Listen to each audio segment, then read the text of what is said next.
आहे, कसं पाहता तुम्ही? शेवटी स्वातंत्र्याच्या अमृत महोत्सवी वर्षाचा समारोप करत असताना या देशाच्या कोणालाही आत्महत्या करण्याची आवश्यकता वाटू नये, आत्महत्या करण्याचा प्रसंग येऊ नये असं वाटणारा मी कार्यकर्ता आहे। हे प्रश्न अनेक वर्षापासून प्रलंबित आहे। सुदैवाने आपल्या राज्याचे संवेदनशील मुख्यमंत्री श्री एकनाथ शिंदेजी त्याच पद्धतीने आमचे दोन्हीही देवेंद्रजी व अजितदादा अशा अनेक प्रलंबित विषय सोडवण्याचा प्रयत्न करत आहेत। हा विषयसुद्धा सोडवण्यासाठी मुख्यमंत्री महोदय निश्चितच सहकार्य करतील, मदत करतील, याबद्दल माझ्या मनात शंका नाही। अनेक दिवसापासून जेव्हा हे उपोषण सुरू आहे तर याबद्दल संबंधित मंत्र्यांशी त्यांनी भेट घेतली का, या संदर्भात स्थानिक आमदारांच्या माध्यमातून संवाद साधण्याचा प्रयत्न केला का, याची माहिती मला नाही। 103 दिवसापासून मोर्शी येथील तहसील कार्यालयासमोर ते आंदोलन करत आहेत, तरी प्रश्न सुटला नाही आणि तुम्ही म्हणता म्हणूनच स्थानिक आपल्या लोकशाहीमध्ये त्या मतदारसंघातले विधानसभा सदस्य, त्या मतदारसंघाचे लोकसभा सदस्य हे आपण लोकशाहीमध्ये संवाद सेतू साधण्यासाठी यांच्यावर आपण जबाबदारी देतो। उद्या माझ्या मतदारसंघातले प्रश्न असतील तर माझ्याकडे जेव्हा लोक येतात तेव्हा लेखी पत्र देणे, संसदीय आयुधांचा उपयोग करणे, संसदीय आयुधांच्या माध्यमातून तारांकित प्रश्न, लक्षवेधी, अर्धा तास चर्चा किंवा पुरवणी बजेटवर चर्चा करणे, या माध्यमातून आपण प्रश्न मांडतो। मला याबद्दलची माहिती नाही की याबद्दल एक्झॅक्ट काय झालं। आत्ता आंदोलन म्हणून या आंदोलनकर्त्याच्या मागण्या या त्यांनी मंत्रालयात येऊन आंदोलन करून या ठिकाणी आपल्या मागण्यांकडे लक्ष वेधलं आहे, तर माननीय मुख्यमंत्री महोदयांच्या कानावर ही बाब निश्चित जाईल आणि संवेदनशीलतेने मुख्यमंत्री सोडवण्याचा प्रयत्न करतील। हे प्रश्न काही काल जन्माला आले अशातले प्रश्न नाही आहे। धरणग्रस्ताचे प्रश्न असेल, पुनर्वसनाचे प्रश्न असतील, ही अनेक वर्ष जेव्हा एकनाथ शिंदेजी मुख्यमंत्री नव्हते किंवा यापैकी कोणीही सरकारमध्ये नव्हते तेव्हाचे हे प्रश्न आहे आणि ते सोडवण्यासाठी सरकार गंभीर असणार आहे। पालकमंत्री असून देवेंद्र फडणवीस आम्हाला भेटले नाही। स्वतः पालकमंत्री अमरावतीचे देवेंद्र फडणवीस आहेत, तुम्ही सुद्धा विदर्भातून येतात, मग शेतकऱ्यांना मंत्रालयापर्यंत येण्याची वेळ काय येते, कुठेतरी सरकारचं अपयश आहे? नाही, असं आहे, हे काही याच वर्षी आलेत असं नाही। तुम्ही जर 1 मे 1960 नंतर विधानसभेत उडी मारण्याचेही प्रसंग आहे, विधानसभेमध्ये गॅलरीतून उडी मारून आपण वर्तमानपत्रात बातम्या ऐकण्याचेही, पाहण्याचे, वाचायचे प्रसंग आहे। त्यामुळे काही या सरकारमध्येच एक आंदोलन झालं का? आपल्याला माहिती आहे की 1994 गोवारी समाजाच्या मोर्चामध्ये काय पद्धतीने 114 गोवारांनी आपल्या मागण्यासाठी प्राण द्यावे लागले, म्हणून असा आरोप करणं चुकीचं होईल की या सरकारमध्ये प्रोसेस चांगली व्हावी म्हणून माननीय मुख्यमंत्र्यांनी शासन आपल्या दारी हा कार्यक्रम का केला की तुमचे प्रश्न योग्य पद्धतीने सरकार दरबारी पोचावे। माननीय मुख्यमंत्र्यांनी यासाठी अनेक विषय हे आणलेत। आता एकदा हे तपासावं लागेल की माननीय मुख्यमंत्र्यांनी इतक्या उत्तम पद्धतीने प्रश्न सोडवण्यासाठी यंत्रणा उभी केल्यानंतर सुद्धा इथं आंदोलनकर्त्यांना इथं काय यावं लागलं हे तपासल्याशिवाय मी भाष्य करू शकणार नाही। अमरावतीचे गार्डियन मिनिस्टर म्हणून देवेंद्रजींना त्यांनी वेळ कोणाकडे मागितला, कारण देवेंद्रजी संवेदनशील नेते आहे आणि हे तपासल्याशिवाय मी यावर भाष्य करणं मला वाटतं योग्य नाही।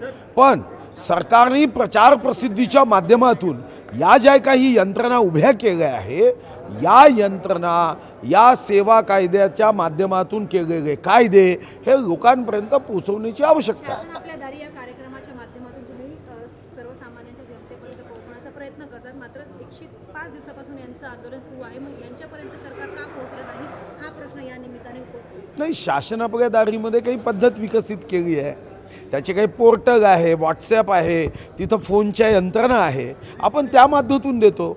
एखादा ठिकाणी उपोषण सुरू आहे, त्या उपोषणाचा विषय काय, हा विषय संबंधित मंत्र्यांपर्यंत गेला की नाही हे जर माहीत नसेल तर मला वाटतं की असं उत्तर देणं कठीण होईल।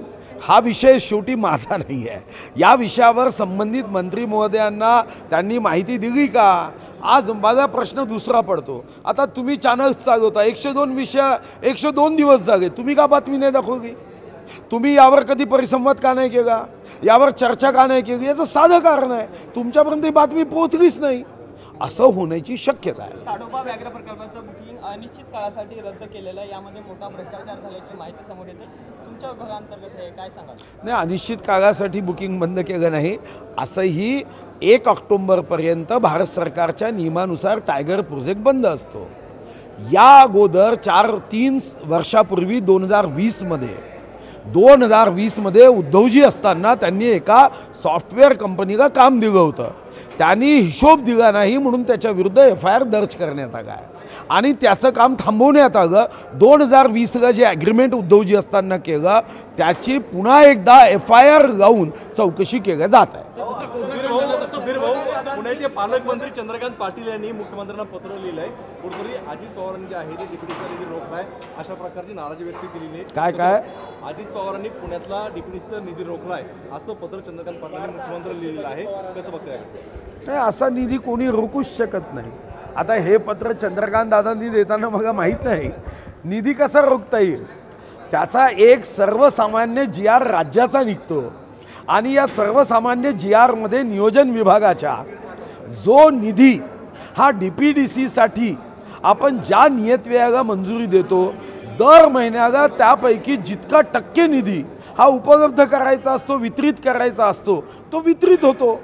अजितदादासुद्धा माझ्या माहितीप्रमाणे जो निधी दर महिन्याला वितरित करायचा असतो तो थांबवता येत नाही आणि जर असं नियोजन विभागाने निधी थांबवला असेल तर त्या सचिवावर कारवाई होणारच.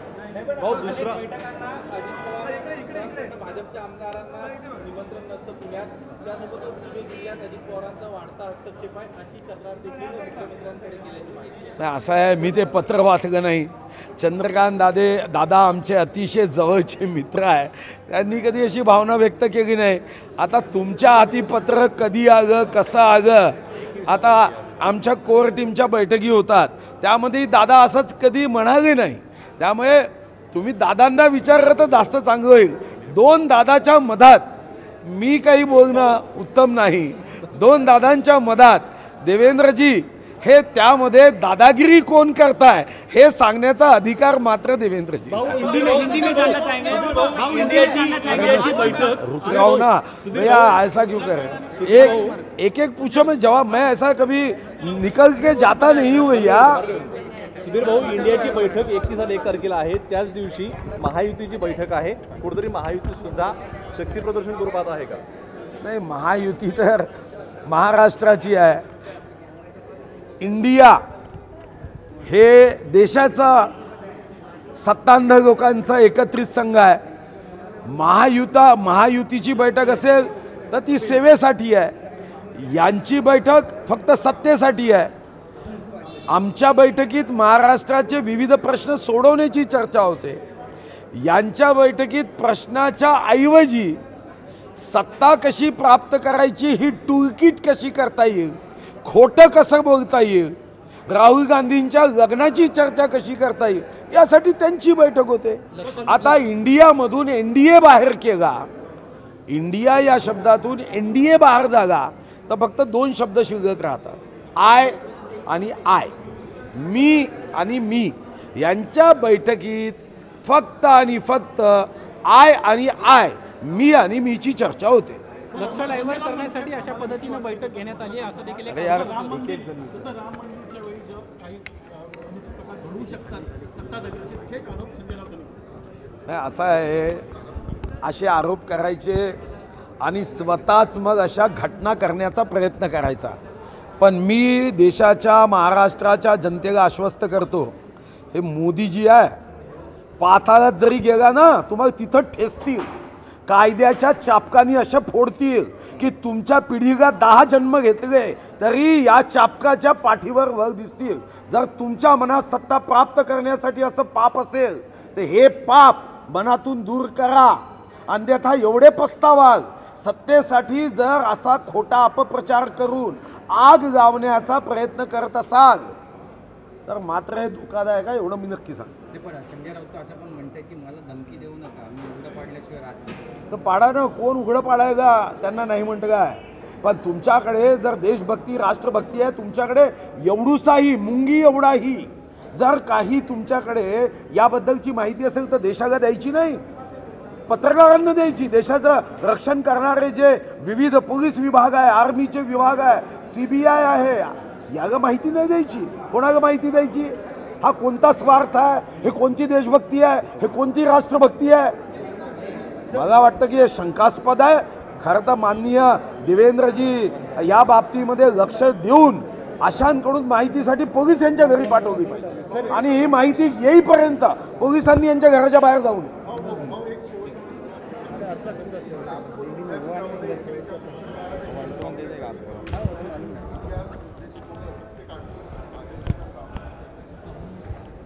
नाही, एक तर नागपूर विद्यापीठ हे नाव नाही आहे, हे राष्ट्रसंत तुकडोजी महाराज नागपूर विद्यापीठ आहे. तुम्ही असा जर अपप्रचार केला तर गडबड होईल. अतिशय मेहनत करून मी राष्ट्रसंत तुकडोजी महाराजांचा नामविस्तार केला आहे आणि या विद्यापीठामध्ये तुम्ही जर सांगत असाल काँग्रेस आणि कम्युनिस्टांचा इतिहास चालतो आणि या देशाची आस्था अस्मिता प्रभू रामाचा इतिहास सांगत नाही. काँग्रेस आणि प्रभू रामाचा इतिहास, काँग्रेसचा इतिहास काय हो? विभाजनाचा. काँग्रेसचा इतिहास काय? नेताजी सुभाषचंद्र बोसला अध्यक्षपदावरून काढण्याचा. काँग्रेसचा इतिहास काय? शहीद आझम भगतसिंग यांना माफी मागण्यासाठी जेव्हा महात्मा गांधींना सांगितलं की शहीद आझम भगतसिंगाच्या तुम्ही फाशीची सूट द्या, तर काय म्हणाले? भगतसिंगांनी माफी मागावी. स्वातंत्र्यवीर सावरकरांबद्दल अतिशय नीच शब्दांनी आत्महत्या करावी, हा काँग्रेसचा इतिहास आहे. हा शिकवायचा आहे काँग्रेसचा इतिहास. Indira is India, India is Indira, हा काँग्रेसचा इतिहास आहे. हे राहुल गांधीजी सांगतात भारत मातेचा मृत्यू झाला. अरे तुमच्यासारखे सुपुत्र भारत मातेचा विजयासाठी काम करणार नाही, पण करोडो सुपुत्र आहे, भारत मातेचा मृत्यू झाला असं वाक्य वापरायचं. भारत मातेच्या पुत्रांमध्ये शक्ती आहे, ताकद आहे, कितीही आक्रमणकारी येऊ द्या, जय भवानी जय शिवाजी म्हणत अगे भारत मातेच्या मृत्यूची तुम्ही कामना करता, शब्द काढता. अशा लोकांचा इतिहास शिकवायचा का? हा भेकड इतिहास शिकवायची आवश्यकता नाही आहे. बरं संजय राऊतांनी टीका केली, ते म्हणतायत जसं ज्या पद्धतीनं बोललं जात आहे की आएंगे तो नरेंद्र मोदी, ते नाही आएंगे तो नरेंद्र मोदी असा प्रचार सुरू होईल 2024च्या आधी, इंडियाच्या बैठकीनंतर असं म्हणतायत, दावा करतात. नाही, असं आहे, माननीय मोदीजी महाराष्ट्राच्या जनतेला NDAला मतं द्यावी म्हणून आपल्या विचारांनी प्रभावित करतात आणि आदरणीय संजय राऊत महाराष्ट्राच्या जनतेने NDAला मतं द्यावी यासाठी मजबूर करण्याचं काम करत आहे. हे मतदारांना भाजपला मतं देण्यासाठी मजबूर करण्याचं जर कोणी काम करत असेल तर ते सन्माननीय संजय राऊत आपल्या अतिशय प्रभावशाली शब्दांनी करतात. विजय वडेट्टीवारांनी मोठं स्टेटमेंट केलं की जोपर्यंत अजितदादांसोबत शरद पवार येणार नाही भाजपसोबत तोपर्यंत ते मुख्यमंत्री बनणार नाही. ठीक आहे, ही माहिती मला नाही, कारण इतका माझा अभ्यास राष्ट्रवादीचा नाही. मी राष्ट्रवादीसोबत कधी गेलो नाही, पवारसाहेबांसोबत माझ्या राजकीय आयुष्यात माझी काही भेटही झाली नाही. त्यामुळे वडेट्टीवार साहेबांचा जो अभ्यास आहे त्या अभ्यासामधून ते म्हणत असतील की पवारसाहेब जर भाजपमध्ये आले तर त्यांना ती माहिती, त्याची माहिती मग नाही. मी एक छोटा कार्यकर्ता आहे. भाऊ हिंदी में 2-3 सवाल ले लीजिए.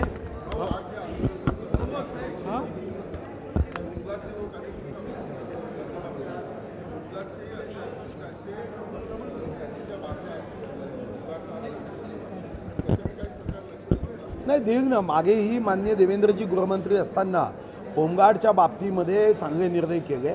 मधात 2 वर्ष 8 महिने इतकं वाईट सरकार आलं, अनेक निर्णय त्यांनी बदलवले. आता साफसफाई सुरू आहे, एकाच दिवशी तर होणार नाही.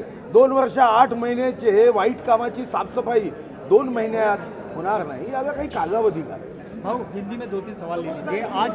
आज किसान यहाँ आते हैं, कुछ सुसाइड करने की कोशिश करते हैं, सरकार का कहीं ना कहीं जो संवाद है उसमें कमी दिखाई देती है. सरकार किस तरह? देखो ऐसा है, ये विषय कोई आज का नहीं है. माननीय एकनाथ जी मुख्यमंत्री बनने के बाद नहीं, कई वर्षों से ये विषय है. इस विषय के बारे में माननीय एकनाथ जी, माननीय देवेंद्र जी और अजित दादा हमेशा संवेदनशीलता से काम करते हैं. अब इस बात की जानकारी लेनी होगी कि जो उपोषण करता है उन्होंने किसके पास निवेदन दिया था, वहाँ के विधानसभा सदस्य है, उनके साथ उनका क्या संपर्क हुआ, इसकी बैठकें क्या हुई, उसके बाद मैं भाष्य कर सकता हूँ। अचानक से मुझे पूछा गया तो मैं भी इस पर कोई भाष्य करना ये मेरे लिए भी कठिन। सर 2024 को लेकर ममता बनर्जी का स्टेटमेंट आया है कि दिसंबर में लोकसभा चुनाव हो सकते हैं और जितने भी चॉपर्स हैं, प्राइवेट चॉपर्स, वो सब बीजेपी वालों ने बुक कर रखे हैं ताकि अपोजिशन को उसको यूटिलाइज करने ना मिले। किस तरह से देखते हैं इसको? देखो, राकेश रोशन ये कहने वाले ममता बनर्जी की गलतियां हमेशा होती आई है,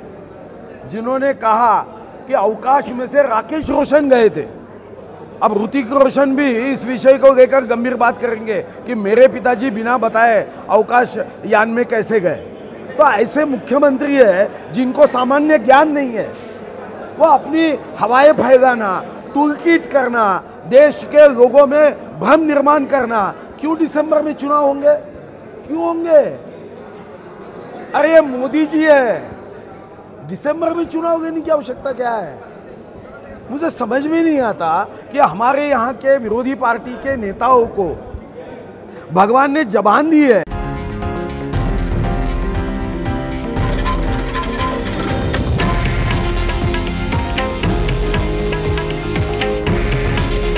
हे आहे देशातील नंबर 1 न्यूज नेटवर्क आणि आपण पाहत आहात TV9 मराठी। काळजी तुमची, हित महाराष्ट्राचं।